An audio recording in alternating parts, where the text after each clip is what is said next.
Solid. How important is that as the next step, whether it's in a draft and free agency, somehow for this team? We all need guys that can penetrate and beat the defense. The league is running high pick and roll, screen and roll, so you got to have guys that break down the defense. And I think for them is when you have a guy like Devin Booker, I think ultimately it's going to help his game, but he can't be that facilitator and scorer. He's a natural-born scorer.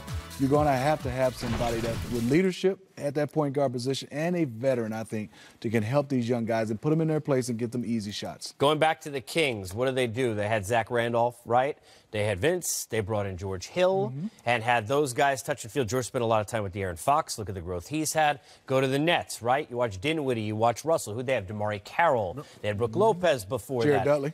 Jared Dudley. Everywhere you go. And then you look at Phoenix. Now, look, they did bring in Ariza and then ended up moving him.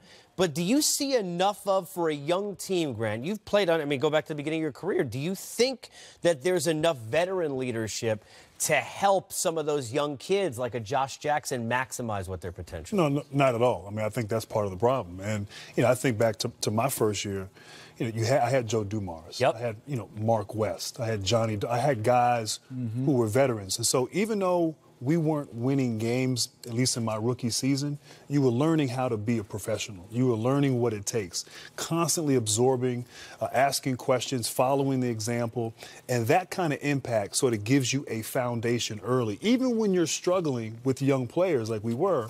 But having that balance in your locker room is essential. When I look there, obviously Jamal Crawford's there, and he's been a great player, and he's more in a leadership role right now, but you need more. You need more of that to balance out that young talent.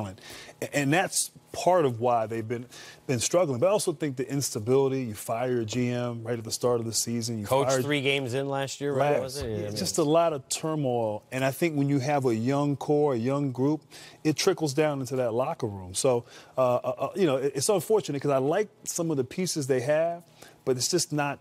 They don't fit, and you don't have those guys in the locker room that can show you the way. Let's stay with Fitz. Go on the other side here for Dallas, because moving forward, you got to be extremely excited. As an NBA fan, we're all excited watching Doncic grow and what he can become, the smarts and all of that.